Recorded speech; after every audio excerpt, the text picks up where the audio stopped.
I understand Buddha's teaching as using one's life as a service to humanity. I think Buddha gave certain tools to investigate within and how you can really be master of it. So that is, I think, the whole journey of Buddhism. Really trying to understand this so-called self and the nature of it and the many ways it can express itself out and in ways that we don't want.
Now I understand.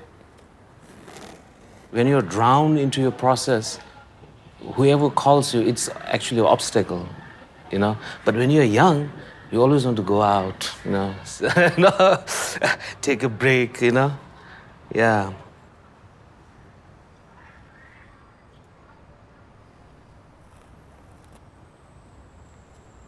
Even though we use the word passion, what exactly it is, you know. When you're involved in the work, somehow the time escapes. You become a little free from time. So you don't feel hungry, you don't feel sleepy. When the first thought starts coming, then you're, oh, I'm hungry actually. Oh, and I have to sleep. So all the, you know, you enter the time zone again. So I think something like that, I don't know.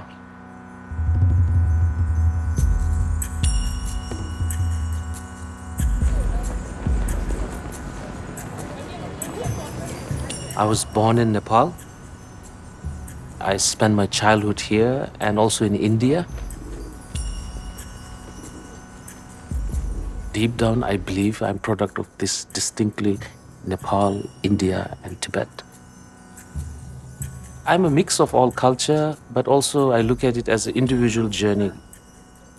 My parents are from Tibet. They were refugees. Their story, their struggle, their suffering, I connect. I want to have discussion about why should a mother and a child suffer? Why should a father who wants to provide for their kids suffer? And so I'm more interested in human conflict and how this gets twisted and turned and make people hate one another and color the whole group into one. Sometimes my work has been how to understand that.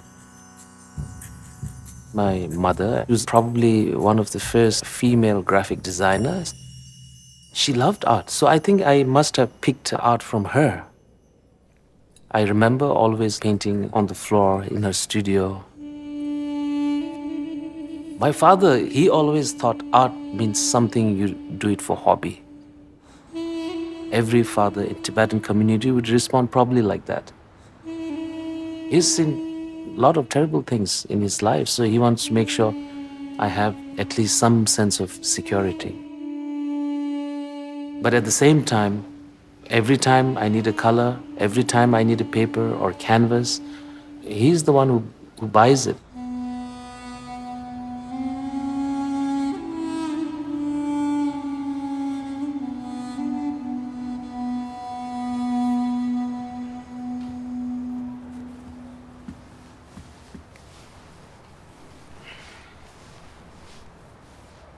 The Tibetan word for art is called gyutsel and comes from two words, gyuma, tsel. And gyuma means illusion or magic. Tsel means skill, dexterity, craftsmanship. So gyutsel means magical dexterity. What I'm doing right now, in Tibetan traditional artwork, we call it che. Che means to cut or to demarcate between two forms, And you do it with such a thin brush, you just run through it. But the interesting thing is, as you do that, what happens is slowly, you're having such a intimate discussion with the work that it's like when you try to listen to somebody like, what, and you're quiet, you even stop breathing. So it's not just about product, but it's about the process. What happens to our body when we do this? If you're very attentive while talking and when somebody is very attentive while listening, at that time, even though there's no artwork, there's just art, I think. So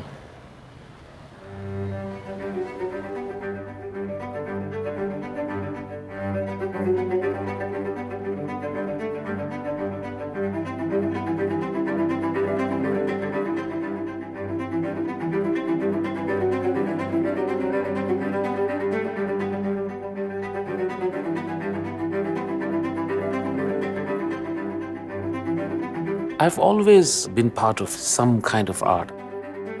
When I was in University of Colorado at Denver, slowly I realized at that time I've already built enough of artistic language. I loved art. I decided maybe I should move to art and not tell my parents. And I didn't tell my parents at that time I'm doing art. I graduated, but still my dad was like, now what do you want to do? And I said, Dad, I'll tell you one thing, give me 1 year. I'm going to try my best to do something with art. And if it doesn't work, I have no one to blame.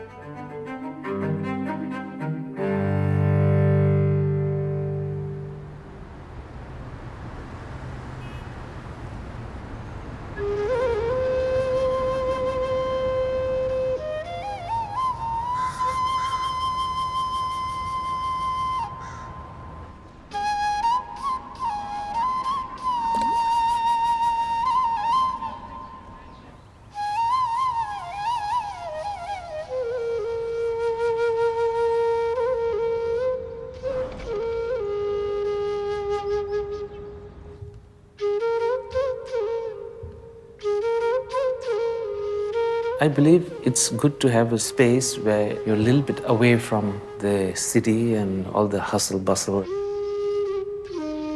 so that you can really concentrate and think about Buddha.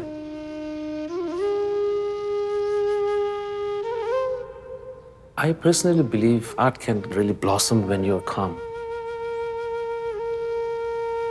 I think Buddha gave certain tools to investigate within and trying to understand what thoughts and emotions do to you and how you can really be master of it. So that is, I think, the whole journey of Buddhism in a nutshell, like really trying to understand this so-called self. My position as a contemporary artist is to really figure out what is innovation and preservation. If you think too much about preservation, then the innovation gets a little bit restricted. So I'm always trying to find a balance between two.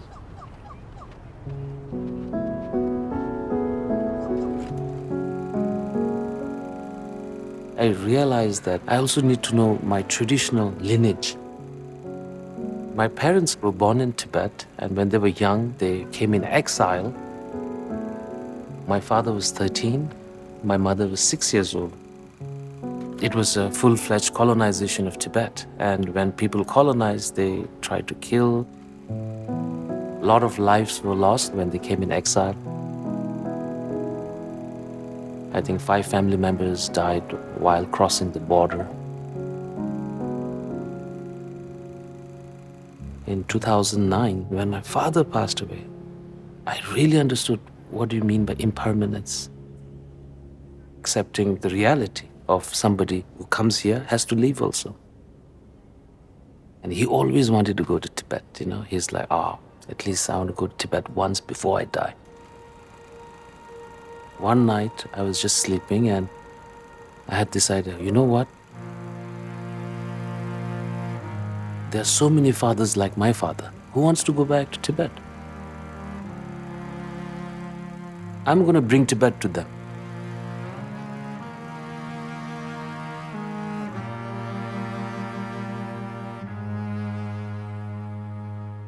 I always look for something that connects every breathing human being. It is not theory, it's not religion, it's not country. Actually, it's suffering that connects us all. I did a painting some time ago.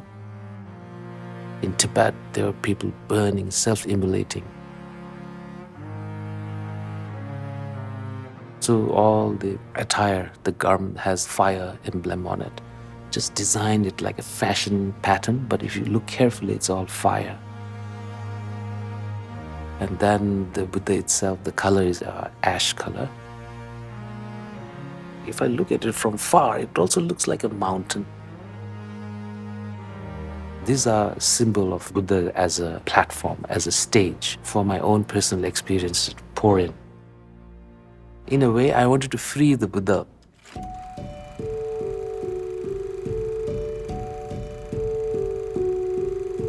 My father, for me, is his memory, and his story is connected to Tibetan story.